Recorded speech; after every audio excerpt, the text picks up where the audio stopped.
Hi guys, നമസ്കാരം. ഇന്നത്തെ നമ്മുടെ ഡ്യൂട്ടിയൊക്കെ കഴിഞ്ഞ് നമ്മൾ വൈകിട്ട് വന്നിട്ടുണ്ട്. അപ്പം ഇന്നത്തെ വീഡിയോ എന്ന് പറയുന്നത് നമ്മുടെ വൈകിട്ടത്തെ ഫുഡ് ഉണ്ടാക്കുന്ന ഒരു വീഡിയോ ആണ്. അപ്പോൾ എല്ലാവർക്കും എൻ്റെ യൂട്യൂബ് ചാനലിലേക്ക് സ്വാഗതം. ഇതാണ് നമ്മുടെ കിച്ചൺ.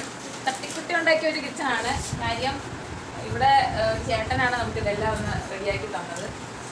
ഞങ്ങൾ ഒരാഴ്ചയായി വന്നിട്ട് ചോറ് വെക്കാൻ പോവാണ്. ഡെയിലി നമ്മൾ വൈകിട്ട് വന്നിട്ട് ചോറ് വെക്കാം. കാരണം ഇപ്പോൾ നമുക്ക് ഡ്യൂട്ടി ഉള്ളതുകൊണ്ട് അവിടെ നിന്ന് തന്നെ ഫുഡ് കഴിച്ചേക്കും കാത്തിരിക്കും. അപ്പോൾ നമ്മൾ ഇപ്പം വൈകിട്ട് മാത്രമേ വെക്കുന്നുള്ളൂ. അപ്പോൾ നല്ല ചൂടാണ്. അപ്പോൾ നമുക്ക് വൈകിട്ട് വെച്ചാലേ ഉള്ളൂ ഇത് റെഡിയാകത്തുള്ളൂ. അല്ലെ പിറ്റേ ദിവസത്തേക്ക് എടുക്കാൻ പറ്റത്തില്ല, ചീത്തയായിരിക്കും. അപ്പോൾ ഡെയിലി വൈകിട്ട് വന്നിട്ടാണ് നമ്മൾ ചോറൊക്കെ ഉണ്ടാക്കുന്നത്. പിന്നെ നമ്മുടെ ചോറ് തിളച്ചു, വെള്ളം തിളച്ചു. നമ്മുടെ ഷിൻസി വയ്യപ്പോൾ അരി കഴുകുകയാണ്. അരി എന്ന് പറഞ്ഞാൽ ഇവിടുത്തെ അരിയാണ്, കാരണം പെട്ടെന്ന് വേകുന്ന അരിയാണ് ഞങ്ങൾ നോക്കി മേടിച്ചത്. അപ്പം നമ്മുടെ അരിയൊക്കെ സെറ്റായി.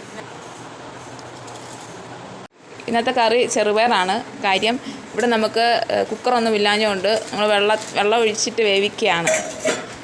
ഞങ്ങളുടെ മൂന്നരുമാണ് ഇവിടെ റൂം ഷെയർ ചെയ്ത് നിൽക്കുന്നത്. ഡ്യൂട്ടിയൊക്കെ കഴിഞ്ഞ് വന്നതേ ഉള്ളൂ. ഇന്ന് നല്ല തണുപ്പുണ്ട്, കാരണം നല്ല ചൂടായിരുന്നു ഇവിടെ. പക്ഷേ ഇന്ന് ഇച്ചിരി മഴ പെയ്തുകൊണ്ടായിരിക്കണം, നല്ല തണുപ്പല്ല, ഒരാശ്വാസമുണ്ട് ഇന്ന്. അങ്ങനെ നമ്മുടെ പയറൊക്കെ റെഡിയായി വെന്തു. അപ്പോൾ നമ്മൾ പയറുകറി വെക്കുവാണ്. നമ്മുടെ ഷെഫ് ഷിൻസി നോക്കിയപ്പോൾ ആള് മുഖം കാണിക്കുന്നില്ല. സപ്പോർട്ടിങ് ഷെഫാണ് ഞങ്ങളെ കണ്ടത്.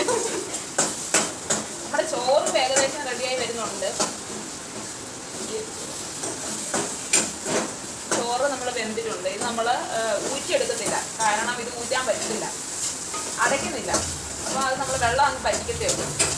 അപ്പോൾ ഇനി ചോറൊക്കെ സെറ്റായിട്ട് നമുക്ക് കാണാം. Supporting chef. അങ്ങനെ നമ്മൾ കുളിയൊക്കെ കഴിഞ്ഞ് ഫുഡ് കഴിക്കാൻ പോവാണ്. നമ്മുടെ കറിയെല്ലാം സെറ്റായിട്ടുണ്ട്, ഞാൻ കാണിച്ചു തരാം. രശ്മി അല്ല പറയോ, അതാ അമ്മ ചെയ്യുന്നുണ്ട്.